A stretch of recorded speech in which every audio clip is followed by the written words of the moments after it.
순교복자 79의 시복식도 로마에서 그해 1925년 7월 5일에 있었다. 이것이 성령 기간 중에 있었던 중대한 사건인 것이고요. 1950년 우리로서는 참 아픈 해인데 그 해도 성령이 선포되어서 진행이 되었고요. 그때 잘 아시는 교의가 선포됩니다. 성모 마리아의 승천. 성모님께서 하늘에 부름을 받고 올라가셨다. 영광의 신비 사단이죠. 네. 그래서 이것이 전승으로 계속 내려왔던 것이고 사람들이 이렇게 여겨왔습니다. 믿을 대상은 아니었어요. 믿을 내용은 아니었습니다만 교황님께서 이것은 믿어라라고 선포하신 해가 바로 1950년이었고요. 75년에도 있었습니다만 이제 2000년으로 옵니다. 2000년 요한 바오로 2세께서 그 3000년기라는 책자를 이미 여러 해 전에 발행을 하시면서 2000년 대기년을 잘 준비하자. 그래서 그때는 참 준비 기간을 오래 가졌어요. 3년 동안 성부의, 성자의, 성령의 이렇게 가지면서도 준비를 했고요. 그 안에서 여러 가지 행사도 많이 했습니다만 저에게 있어서 또 교회 사적으로 있어서 교회 내의 행사는 사실은 우리 잔치입니다만 외적으로 보일 때에 교황님께서 사과를 하셨습니다. 교회 역사에서 잘못된 부분들에서 그동안 다들 잘못했다고 생각만 하고 있었지 공식적인 사과가 없었어요. 무엇을 사과했습니까? 교회의 분열에 대해서, 동서교회의 분열, 또 신구교회의 분열에 대한 사과이고요. 유다인들, 특별히 유다인들을 교회 역사에서 참으로 많이 탄압을 했습니다. 살아가기 참 힘들게. 왜 이렇게 탄압을 했을까요? 예수님을 죽인 사람들이 유대인이다라는 그 생각에서였는데 한 가지 생각을 안 했어요. 예수님도 유대인이에요. 유대인들끼리 일어난 일입니다만 예수님도 유다인으로 표현하셨는데 그래서 유다인들에게 참 못된 짓을 많이 했습니다. 학살도 하는 경우가 조직적으로가 아니고 산발적인 면에서 있었고요. 또 박해도 많이 있었습니다. 그들이 평등하게 살아갈 수 있는 세상이 아니었기 때문에 그들에게 주어져 있는 그들만 할 수 있는 일은 죄악시되고 있던 고리대금업이 허용됐습니다. 우리식으로 보면 은행업은 할 수 있다. 돈 빌려주고 이자 받고 그래가지고 지금까지도 유대인들이 잘 살고 있는 그때부터 돈 버는 방법을 계속 개발을 했기 때문에 영향이 있다고 보고요. 또 타 종교인에 대한 것, 특별히 이슬람교 무슨 역사가 있어요? 십자군이라는 것은 하느님의 이름으로 전쟁을 벌이는 성전으로 시작되었습니다만 결국은 무참하게 또 무죄한 사람들이 많이 죽어가는 것으로 역사에 남아 있습니다. 또 여성에 대한 탄압도 있습니다. 마녀 사냥이라고 해서 억울하게 목숨을 잃은 사람들이 많이 있었고 또 식민지 정복 시대에 신대륙 발견 이후에 남아메리카 북아프리카도 마찬가지예요. 그 정복자들과 그들을 응원한 건 아닙니다만 그거를 막지 못했다. 그래서 인디언들 또 아프리카의 흑인들 노예 사냥 그런 것들에 대해서 교황님께서 참여하면서 교회의 공식적인 사죄를 했는데요. 참 멋진 일인 것 같아요. 잘못을 고백한다. 또 지금 역대 대통령들도 잘못한 것에 대해서 사과문을 발표하는데 진심으로 사과문을 발표한다고 하면 국민들로부터 오히려 더 존경을 받을 수 있다라는 생각을 나와 있습니다. 저 성년에 대해서 이렇게 조금 말씀을 드려봤습니다. 우리 교회가 지금 수원 교구에 있어서는 교구 설정 50주년이라는 신년입니다. 사건으로부터 50년이 지났기 때문에 여러분들의 경우에 태어나서부터 치면 그 생일로 해서 50년 되면 별 의미 없죠. 50년이지 뭐 우리 전통은 60년 선배가 많이 살았다, 참 고생했다 의미를 가지고 생각을 하는데, 근데 결혼이라는 거를 놓고 보면은 25년이고요. 은혼식, 신부님들 같은 건 은경추, 또 50년은 잘하시네. 금혼식, 은경추. 60년도 있대요. 없어요? 그때까지 사는 분이 별로 없었는데 앞으로는 많이 생길 것이고, 회영치, 회경추, 장수 시대가 돼가지고 그러한 것들도 이제 가능하게 되어서 우리 교구 언제 생겼습니까? 1900 다 아시는데 제가 대표로 1963년 10월 7일생입니다. 그 해에 태어나신 분이 있을 겁니다. 올해 만 50이 되신 분입니다. 50년째 맞이한다는 의미에서 우리 교구에서 좀 크게 생각하는 면이 있었다 때문에 어제 여성의 기념 행사가 있었어요. 주례전 동강에서. 그리고 또 병자들의 기념 뭐 이런 식으로 해서 여러 행사가 잡혀 있습니다. 음악회도 있고 또 십자가 순회 8월 15일부터 시작해가지고 9월 말까지 십자가를 각 본당 대륙별로 하는 거예요. 각 본당을 순회하면서 기도하는 것도 일정에 지금 나와 있고 있고요. 그래서 이런 것이 외적인 행사로 끝난다고 하면은 어떻게 보면은 큰 의미가 없습니다. 정말 우리 안에 변화가 있고 이것이 우리를 좀 쇄신시키는 그런 데 작용을 해야 한다고 봅니다. 우리 교구에서는 교구 설정 50주년인데 세계 교회도 지금 무슨 어떤 해를 보내고 있죠? 신앙의 해. 그것은 바티칸 공의하고 관련이 되죠? 바티칸 공의회는 언제 시작되었어요? 다 아시잖아요. 1962년 10월 11일 10월 11일에 바티칸 제2차 바티칸 공의회가 시작되었고요. 이 공의회가 아직까지는 마지막으로 열린 공의회입니다. 그리고 다음 공의회가 언제 열릴까라고 사람들이 궁금해하는데요. 궁금해하지 마세요. 언젠가 열릴 수도 있고요. 안 열릴 수도 있습니다. 옛날에는 공의회라는 것을 통해서 많은 것을 정의했는데 지금은 통신도 그렇고 여러 가지가 있어서 그렇게 다 모여서 회의하는 것이 몇 년씩 모여가지고 회의한다는 것이 쉬운 일이 아니고 굳이 그럴 필요도 없고 각 국가별로 대표도 있습니다. 성격별로. 교리라든지 우리 건강에 사목회 있으면 교육분과, 전례분과, 뭐 분과들이 많잖아요. 사회복지도 있고요. 그런 것을 담당하는 것이 있듯이 주교님들 체제 안에서도 각 파트 담당하는 주교님들이 계셔요. 그리고 주교 대의원회라고 해서 자주 있습니다. 2년에 한 번씩 이렇게 로마 병청에서 열리는데 그렇기 때문에 지금은 그 주교님들이 한 5,000명, 4,000명 이상 되는데 그분들이 다 모여서 회의를 굳이 하실 필요가 없을 거라고 저는 생각하는데 믿지는 마세요. 제 얘기가 틀릴 수도 있습니다. 제 생각이 그렇게 하는 것이고요.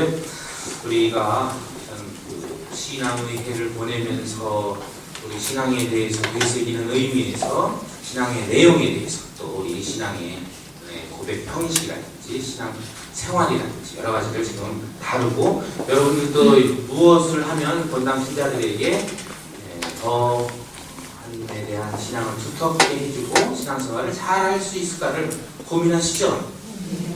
네. 분명히 하실 거예요. 고민하느냐고 대답도 못하잖아요. 우리 기도 열심히 하시고 또 또 특별한 것을 생각하지 않아도 됩니다. 작은 것부터 진정성을 가지고 시작할 수 있으면 합니다. 주어져 있던 것은 신년, 하느님과 함께 희년의 기쁨을 이었는데요. 희년이라는 것이 의미가 그러한 것들이 있다. 50년에 한 번이지만 요즘 시대에는 성년이라는 이름으로 더 불리고 특별히 50과 관련해서 신년이라는 말을 사용했다고 하면 우리의 신앙생활이 좀 무엇이 바뀌면 좋을까? 무엇이 바뀌면 좋을까요? 하나님과 함께 하는 삶을 살아가는 것입니다. 언제나 하나님께서는 우리와 함께 계시죠? 우리 미사 시작할 때 인사합니다. 주님께서 여러분과 함께. 그걸 몇 번 해요? 미사 동안에? 네, 3번 정도 해요.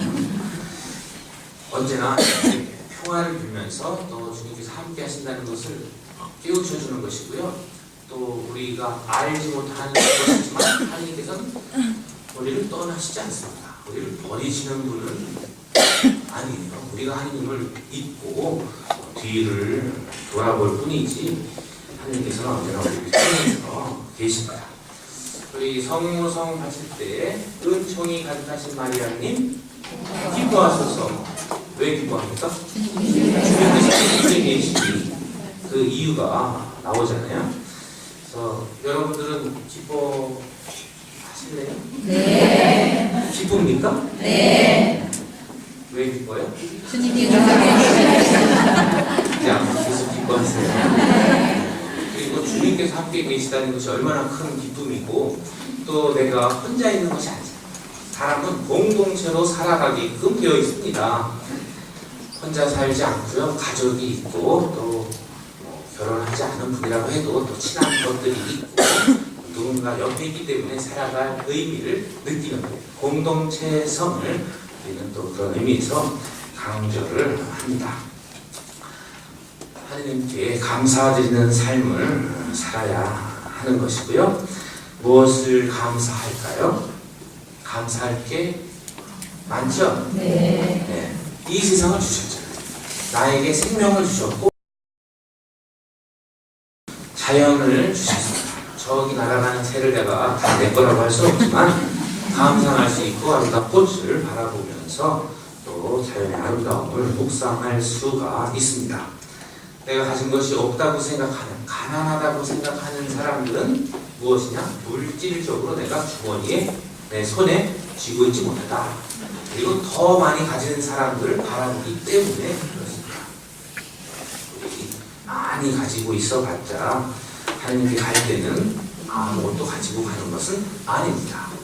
그러나 이 세상을 살기 위해서는 필요한 것만큼은 꼭 필요한 것은 또 있어야 되기 때문에 오늘 우리에게 일용할 양식을 주시고 오라고 청합니다.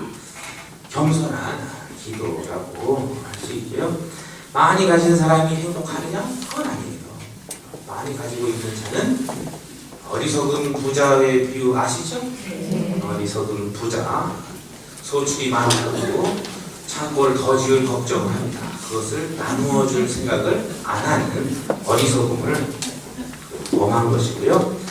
또 부자와 라자로의 비유를 봐도 부자의 이름이 중요하지는 않으니까 안 나왔는데 라자로는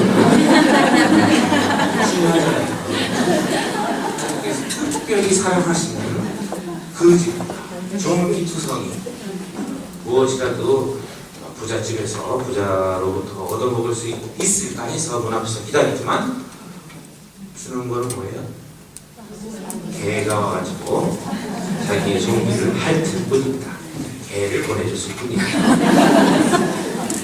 네, 그 부자의 그 말로를 우리는 잘 알고 있습니다.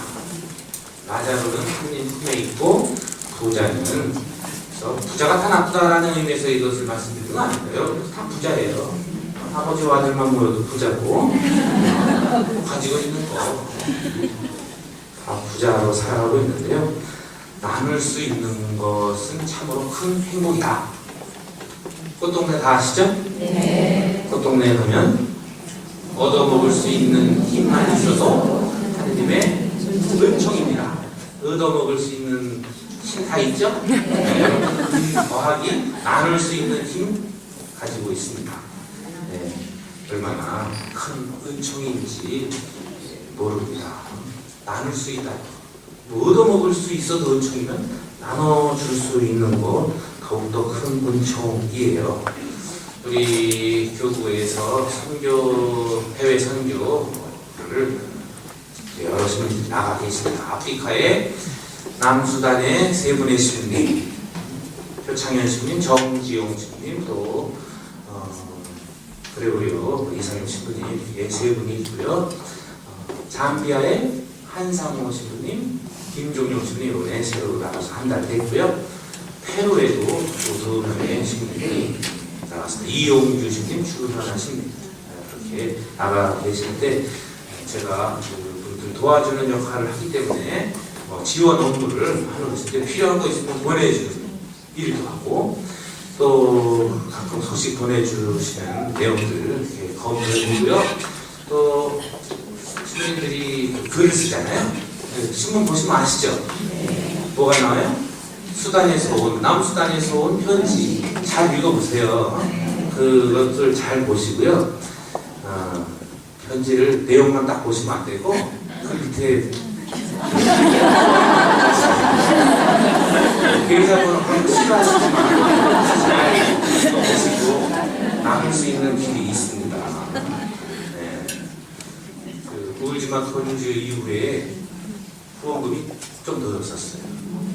요새는 다시 신경들이 없습니다.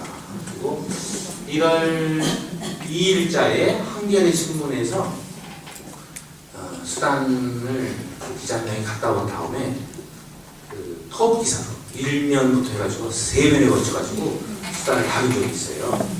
그때는 또 관심이 잠깐 반짝했는데 또 시간이 지나면 사고가 들더라고요. 그래서 여러분들에게 정보를 주는 것이지 강의하는 것은 아니 희정이라고 했더니 후원에 선전을 하더라고요. 우리 교구에서 공식적으로 그 지원을 하는데요. 그 지원은 여러분들이 후원금으로 하고 있습니다. 그래서 교구에서 예산을 세워가지고 하는 후원회들이 없어요. 그래서 시민들이 다 이렇게 후원회원 모집을 하면서 뛰어다니잖아요. 어느 회든지 신학교도 그렇고요. 또 갑자기 기억이 안 나네요. 저도 맡고 있는 후원회가 몇 군데 있어서 다니기도 합니다만 수단 또 아프리카 해외 선교에 대해서는 후원회를 따로 마련하지 말라라고 우리 교구민들이 알아서 다 봉헌을 해줄 거라고 해서 후원회원 모집도 다니지 않습니다. 그냥 홍보만 하는 것이고 자료를 배포하고 포스터 붙이고 하니까 여러분들이 왜 그런 것들이 본당에 오는지에 대해서 알아주시면 좋을 것 같아요. 네. 그래서 우리가 신년을 보내면서 어떻게 보내야 되는가? 하루를 즐기라는 표현이 있습니다. 뭐죠? 카르페 디엠. 라틴어로 오늘 하루를 즐겨라. 그런데 이 말은 놀고 먹자는 의미로 분명히 들리는데요. 우리가 이것을 생각할 때 오늘 하루를 충실히 보내자. 오늘 하루를 감사하자. 내일 감사드리겠다라고 하지 마시고 오늘 모이면 우리의 삶이 온전한 삶이 봉헌될 것입니다. 지상에서부터 가진 것에 대해서 또 가족들에 대해서 행복한 모습으로 살아가고 또 가족들에게도 행복을 전해줄 수 있게끔 말 한마디가 제일 중요해요. 아무리 많은 돈을 준다고 자식이 잘 되는 게 아니고 따뜻한 한마디, 또 남편이나 부인에게 서로 힘이 되어주는 격려해주고 피곤을 지치게 없애줄 수 있는 그러한 사랑스러운 한마디를 하시는 것, 그것이 바로 행복의 시작입니다. 만나는 사람, 가족들뿐만 아니라 본당에서 만나는 사람들에게도 처음으로 찾아온 사람들에게 우리가 좀 냉랭하다라고 평가를 받는데 그들 새로운 모습이 있으면 반갑게 맞이하는 그 미소와 한마디가 가장 행복을 만든다라고 생각합니다. 새해를 맞이하면서 새해 복 많이 받으세요 분명히 표현을 하는데요. 복은 많이 들어가는 것이고요. 행복은 느끼는 것이고 또 감사하는 것이고 나로 인해서 다른 사람들이 행복해질 수 있게끔 노력하는 자세가 필요하다고 생각합니다. 신년에 대해서 감사하면서 우리 자신들을 하느님의 도구로서 더욱더 사랑하고 또 아껴주면서 살아가는 것을 시작합시다.